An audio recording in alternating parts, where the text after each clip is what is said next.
Hi ಎಲ್ರಿಗೂ ನಮಸ್ಕಾರ. ನಾವಿವತ್ತು ಈ ಕಲಬುರಗಿ ವಿಭಾಗದ ಜಿಲ್ಲೆಗಳ ವೈಶಿಷ್ಟ್ಯಗಳನ್ನು ಒಂದೊಂದಾಗಿ ನೋಡ್ಕೊಳ್ಳೋಣ ಅಂತ. ಮೊದಲನೇದಾಗಿ ಕಲಬುರಗಿ ಜಿಲ್ಲೆ ಬಗ್ಗೆ ನೋಡೋಣ. ಇದೊಂದು ಏನಂದ್ರೆ ಗಡಿ ಜಿಲ್ಲೆ ಆಗೈತೆ ನೋಡ್ರಿ. ಯಾವುದು ಈ ಕಲಬುರಗಿ ಜಿಲ್ಲೆ ಅನ್ನೋದು. ಇದು ಏನಂದ್ರೆ 10 ಅಥವಾ 11ನೇ ಶತಮಾನದೊಳಗೆ ಈ ಕಲಬುರಗಿ ಜಿಲ್ಲೆ ಅಸ್ತಿತ್ವಕ್ಕೆ ಬಂತು ಅಂತ ನಾವು ಹೇಳ್ಬೋದು. ಇದು 13ನೇ ಶತಮಾನದೊಳಗೆ ಏನಂದ್ರೆ ಬಹುಮನಿ ಅರಸರು ಏನಿರ್ತಾರಲ್ಲ ಅವ್ರ ರಾಜಧಾನಿ ಆಗಿತ್ತು ರೀ ಈ ಕಲಬುರಗಿ ಅನ್ನೋದು. ಈ ಜಿಲ್ಲೆಯನ್ನು ವಿಭಜಿಸಿ ಏನು ಮಾಡ್ತಾರಂದ್ರೆ 10 ಏಪ್ರಿಲ್ 2010 ಏನಂದ್ರೆ ಯಾದಗಿರಿ ಜಿಲ್ಲೆಯನ್ನು ರಚಿಸಿದ್ರು ನೋಡ್ರಿ. ಯಾದಗಿರಿ ಜಿಲ್ಲೆಯನ್ನು ಈ ಕಲಬುರಗಿ ವಿಭಾಗ ಕಲಬುರಗಿ ಜಿಲ್ಲೆಯನ್ನು ವಿಭಜಿಸಿ ಯಾದಗಿರಿ ಜಿಲ್ಲೆಯನ್ನು ರಚಿಸಿದ್ರು ಅಂತಂದು ಹೇಳ್ಬೋದು. ಈ ಕಲಬುರಗಿ ಜಿಲ್ಲೆಯೊಳಗೆ ಏನಂದ್ರೆ ಅತಿ ಉದ್ದವಾದ ಅಂದ್ರೆ 23 ಅಡಿ ಉದ್ದದ ಪಿರಂಗಿ ಬಹುಮನಿ ಕಾಲಕ್ಕೆ ಸೇರಿದ್ದು ಐತೆ ನೋಡ್ರಿ. ಈ ಕಲಬುರಗಿ ಜಿಲ್ಲೆಯೊಳಗೆ ಏನಂತಲ್ಲ ಜಗತ್ತಿನೊಳಗೆ ಅತಿ ಉದ್ದವಾದಂತಹ ಪಿರಂಗಿ ಎಷ್ಟು ಉದ್ದ ಐತೆ ಅಂದ್ರೆ 29 ಅಡಿ ಉದ್ದದ ಪಿರಂಗಿ ಏನಂದ್ರೆ ಇದು ಬಹುಮನಿ ಕಾಲಕ್ಕೆ ಸೇರಿದ್ರಿ. ಇದು ಇಲ್ಲಿ ಕಲಬುರಗಿ ಜಿಲ್ಲೆಯೊಳಗೆ ಐತಿ ಅಂತ ನಾವು ಹೇಳ್ಬೋದ್ರಿ. ಇನ್ನು 1947 ಏನಂದ್ರೆ ಕಟ್ಟಿದ ಕೋಟೆ ಏನಂದ್ರೆ ಬಹುಮನಿ ಸುಲ್ತಾನರು ಕಟ್ಟಿದಂಥ ಕೋಟೆ ಏನಂದ್ರೆ ಇಲ್ಲಿ ಆಕರ್ಷಣೀಯವಾಗೈತೆ ಅಂತ ನಾವು ಹೇಳ್ಬೋದ್ರಿ. ಇತ್ತೀಚೆಗೆ ಇಲ್ಲಿ ಏನಂದ್ರೆ ಸಿದ್ಧಾರ್ಥ ಬುದ್ಧ ಅವರು ವಿಹಾರ ನಿರ್ಮಿಸ್ಯಾರ್ರಿ ಇಲ್ಲಿ.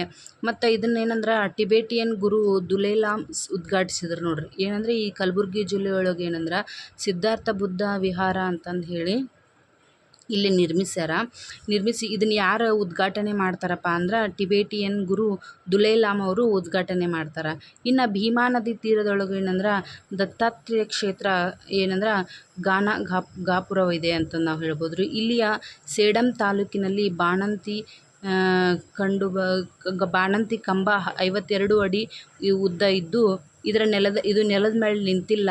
ಇದು ಕೆಳಗೆ ತೆಳ್ಳನೆಯ ಬಟ್ಟೆಯನ್ನು ತೂರಿಸ್ಬೋದು. ಈ ಕಂಬದ ಕೆಳಗೆ ಯಾವ್ದು ಬಾಣಂತಿ ಕಂಬ ಐತಲ್ಲ ಅದ್ರ ಕೆಳಗೆ ಏನೈತಲ್ಲ ಒಂದು ತೆಳುವಾದ ಬಟ್ಟೆಯನ್ನು ನಾವು ಹಿಂಗೆ ಈ ಕಡೆಯಿಂದ ಈ ಕಡೆ ತೆಗಿಬೋದು. 52 ಅಡಿ ಐತಿ ಅಂತ ನಾವು ಹೇಳ್ಬೋದ್ರಿ. ಇಲ್ಲಿ ಇನ್ನೊಂದು ಅಂದ್ರೆ ಮತ್ತೊಂದು ಚಾರಿತ್ರಿಕ ಸ್ಥಳ ಅಂದ್ರೆ ಮರ್ತೂರು. ಇದೇನಂದ್ರೆ ಪ್ರಸಿದ್ಧ ಹಿಂದೂ ಸಂಹಿತೆಯನ್ನು ಬರೆದಿರ್ತಾರಲ್ಲ ಅವರು ವಿಜ್ಞಾನೇಶ್ವರ ಅವರ ಹುಟ್ಟಿದ ಸ್ಥಳ ನೋಡ್ರಿ. ಯಾರ್ರೀ ಹಿಂದೂ ಸಂಹಿತೆಯನ್ನು ಬರೆದಿರೋಂತಹ ವಿಜ್ಞಾನೇಶ್ವರರವರು ಹುಟ್ಟಿದಂಥ ಮರುತೂರು ಈ ಸ್ಥಳದೊಳಗೆ ಇವ್ರು ಹುಟ್ಟ್ಯಾರ ಅಂತ ನಾವು ಹೇಳ್ಬೋದ್ರಿ. ಇನ್ನು ಈ ಕಲಬುರಗಿ ಜಿಲ್ಲೆಯೊಳಗೆ ಇನ್ನು ಯಾದಗಿರಿ ಜಿಲ್ಲೆಯನ್ನು ನೋಡೋಣ್ರಿ. ಈ ಯಾದಗಿರಿ ಜಿಲ್ಲೆ ಏನೈತಲ್ಲ 3 ತಾಲೂಕುಗಳನ್ನು ಒಳಗೊಂಡಂಥ ಚಿಕ್ಕ ಜಿಲ್ಲೆ ಅಂತ ಹೇಳ್ಬೋದ್ರಿ. ಇಲ್ಲಿ ಯಾದಗಿರಿ, ಸುರಪುರ ಮತ್ತು ಶಹಾಪುರ ಇಲ್ಲಿ ಕಂಡು ಬರ್ತವೆ. ಇದು 2010 ಅಸ್ತಿತ್ವಕ್ಕೆ ಬಂತು ಅಂತಂದು ಹೇಳ್ಬೋದು. ಇಲ್ಲಿ ಅಪರೂಪ ಮತ್ತು ಉಪಯುಕ್ತವಾದಂತಹ ಯುರೇನಿಯಂ ಖನಿಜ ಇಲ್ಲಿ ದೊರೀತೈತಿ ಅಂತ ನಾವು ಹೇಳ್ಬೋದು. ಇದು ರಕ್ಷಣಾ ಉದ್ದೇಶಕ್ಕೆ ಇದು ಯಾವುದು ಯುರೇನಿಯಂ ಖನಿಜ ಐತಲ್ಲ ಇದೇನಂದ್ರೆ ರಕ್ಷಣಾ ಉದ್ದೇಶಕ್ಕೆ ಮತ್ತು ವಾಪಸ್ಸು ವಿದ್ಯುತ್ ಉತ್ಪಾದನೆಗೆ ಉಪಯುಕ್ತವಾದ ಸಂಪನ್ಮೂಲವಾಗೈತಿ ಅಂತ ನಾವು ಹೇಳ್ಬೋದು. ಇಲ್ಲಿ ಯಾದಗಿರಿ ಜಿಲ್ಲೆಯೊಳಗೆ ಏನೈತಲ್ಲ ಕೋರ್ಗ್ರೀನ್ ಶುಗರ್ ಮತ್ತು ಫ್ಯೂಯಲ್ಸ್ ಪ್ರೈವೇಟ್ ಲಿಮಿಟೆಡ್ ದೊಡ್ಡ ಕಾರ್ಖಾನೆಗಳವು. ಮತ್ತು ಶಹಾಪುರದೊಳಗೆ ಏನಂದ್ರೆ ಬೆಟ್ಟದ ಸಾಲು ಅಂದ್ರೆ ಮಲಗಿದ ಬುದ್ಧನಂತೆ ಕಾಣ್ತಾವು ಅಂತ ನಾವು ಇಲ್ಲಿ ಹೇಳ್ಬೋದ್ರಿ. ಇನ್ನು ಬೀದರ್ ಜಿಲ್ಲೆ ಬರುತ್ತೆ ನೋಡ್ರಿ. ಇಲ್ಲಿ ಏನಂದ್ರೆ ಮೌರ್ಯರು, ಶಾತವಾಹನರು, ರಾಷ್ಟ್ರಕೂಟರು, ಚಾಲುಕ್ಯರು, ಕಲಚೂರಿ ಕಾಕತೀಯರಾಗಿರ್ಬೋದು, ಖಿಲ್ಜಿಗಳಾಗಿರ್ಬೋದು, ಬಹುಮನಿ, ಬಿರುಶಾಹಿ ಆಗಿರ್ಬೋದು ಮನೆತನಗಳು ಇಲ್ಲಿ ಆಳ್ವಿಕೆ ನಡೆಸಿದ್ರು ಇಲ್ಲಿ ಬೀದರ್ ಜಿಲ್ಲೆಯೊಳಗೆ ಅಂತ ಹೇಳಿದ್ರೆ. ಮಾಂಜಾರ, ಕಾರಂಜ ಮತ್ತು ಮಲ್ಲಾಮರಿ, ಚುಳಕಿನಾಲ ನದಿಗಳು ಇಲ್ಲಿ ಕಂಡು ಬರ್ತಾವೆ. ಬೃಹತ್ ಗುರುದ್ವಾರ ಇಲ್ಲೈತಿ. ಇದನ್ನು ಗುರುನಾನಕ್ ಜರ ಎಂದು ಕರೀತಾರ್ರಿ. ಇನ್ನು ನರಸಿಂಹ ಜರ್ನಿ ಅಂತಂದು ಎಂಬ ಯಾತ್ರಾ ಸ್ಥಳ ಐತಿ. ಇನ್ನು ರಂಗೀನ್ ಮಹಲ್ ಎಂಬ ಕಟ್ಟಡವೈತಿ. ಇದು ಬಹುಮನಿ ಅರಸರ ರಾಜಧಾನಿಯಾಗಿತ್ತು ಅಂತ ನಾವು ಹೇಳ್ಬೋದ್ರಿ. ಇನ್ನು ರಾಯಚೂರು ಜಿಲ್ಲೆಯನ್ನು ನೋಡ್ಕೋಬೇಕಂದ್ರೆ ಇದು ದೋವ ಪ್ರದೇಶ ಅಂತಿದ್ರಿ. ಕಾರಣ ಏನಂದ್ರೆ ಇಲ್ಲಿ ದಕ್ಷಿಣಕ್ಕೆ ತುಂಗಾಭದ್ರಾ ನದಿ ಇದ್ರೆ ಉತ್ತರಕ್ಕೆ ಕೃಷ್ಣಾ ನದಿ ಐತಿ. ಅದರ ನಡುವಿನ ಪ್ರದೇಶ ಏನಂದ್ರೆ ಈ ರಾಯಚೂರು ಅಂತಂದು ಹೇಳ್ಬೋದ್ರಿ. ಇದನ್ನೇನಂದ್ರೆ ರಾಯಚೂರು ಜಿಲ್ಲೆಯನ್ನು ಭತ್ತದ ಕಣಜ ಅಂತಂದು ಹೇಳಿ ಕರೀತಾರೆ. ಇಲ್ಲಿ 100ಕ್ಕೂ ಹೆಚ್ಚು ಏನಂದ್ರೆ ಅಕ್ಕಿ ಮಿಲ್ಗಳದಾವು. ಇಲ್ಲಿ ಆಹಾರ ಪದಾರ್ಥಗಳನ್ನು ಯುರೋಪ್ ದೇಶಗಳಿಗೆ ಏನಂದ್ರೆ ರಫ್ತು ಮಾಡ್ತಾರೆ ಅಂತಂದು ಹೇಳ್ಬೋದ್ರಿ. 5000 ಟನ್ ಸಾಮರ್ಥ್ಯದ ಶ್ವೇತಗಾರ ಇಲ್ಲೈತಿ ಅಂತ ನಾವು ಹೇಳ್ಬೋದ್ರಿ. ಇಲ್ಲಿಯ ಶಾಖೋತ್ಪನ್ನ ವಿದ್ಯುತ್ ಸ್ಥಾವರ ಏನಂದ್ರೆ ರಾಜ್ಯದ ಒಟ್ಟು 48% ವಿದ್ಯುತ್ ಇಲ್ಲಿಂದನೇ ಬರತೈತಿ ಅಂತಂದು ಹೇಳ್ಬೋದ್ರು. ಇನ್ನು ಸಿಂಧನೂರು, ರಾಯಚೂರು, ಲಿಂಗಸಗೂರು ಮತ್ತು ದೇವದುರ್ಗ ಮತ್ತು ಮಾನವಿ ಇವೆಲ್ಲ ಇಲ್ಲಿ ಅಂದ್ರೆ ಈ ರಾಯಚೂರು ಜಿಲ್ಲೆಯ ತಾಲೂಕುಗಳಾಗ್ಯಾವ ನೋಡ್ರಿ. ಇನ್ನು ಕೊಪ್ಪಳ ಜಿಲ್ಲೆ ನೋಡೋಣ. ಇದನ್ನೇನಂದ್ರೆ ಜೈನರ ಕಾಶಿ ಅಂತಂದು ಕರೀತಾರೆ. ಇಲ್ಲಿ ಪಾಲ್ಕಿಗುಂಡು ಮತ್ತು ಗವಿಮಠದಲ್ಲಿ ಅಶೋಕನ ಶಿಲಾಶಾಸನಗಳು ಕಂಡವು ಅಂತ ನಾವು ಹೇಳ್ಬೋದ್ರಿ. ಇನ್ನು ಇಲ್ಲಿ ಬೃಹತ್ ಮಹಾದೇವ ದೇವಾಲಯ ಇಲ್ಲಿ ಇಟ್ಗಿಯೊಳಗೈತಿ. ಇದನ್ನು ದೇವಾಲಯಗಳ ಚಕ್ರವರ್ತಿ ಅಂತಂದು ಹೇಳಿ ಕರೀತಾರೆ ನೋಡ್ರಿ. ಇನ್ನು ಬಳ್ಳಾರಿ ಜಿಲ್ಲೆ ಅಂತಂದು ನೋಡಿದ್ರೆ ಇದು ವಿಜಯನಗರ ಸಾಮ್ರಾಜ್ಯದ ರಾಜಧಾನಿಯಾಗಿತ್ತು. ರಾಜಧಾನಿಯಾದಂತಹ ಹಂಪಿ ಈ ಬಳ್ಳಾರಿ ಜಿಲ್ಲೆಯೊಳಗೈತಿ.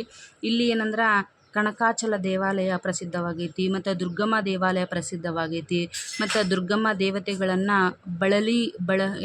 ಬಳರಿ ಅಂತಂದು ಹೇಳಿ ಕರಿತಿದ್ರು. ಹಾಗಾಗಿ ಈ ಬಳ್ಳಾರಿ ಅಂತ ಹೆಸರು ಬಂದಿರ್ಬೋದು ಅಂತಂದು ಹೇಳಿ ಹೇಳ್ಯಾರ. ಇನ್ನು ಸ್ವತಂತ್ರ ನಂತರ 1953 ಏನಂದ್ರೆ ಮೈಸೂರು ಸಂಸ್ಥಾನಕ್ಕೆ ಈ ಬಳ್ಳಾರಿಯನ್ನು ಸೇರಿಸಲಾಗಿತ್ತು.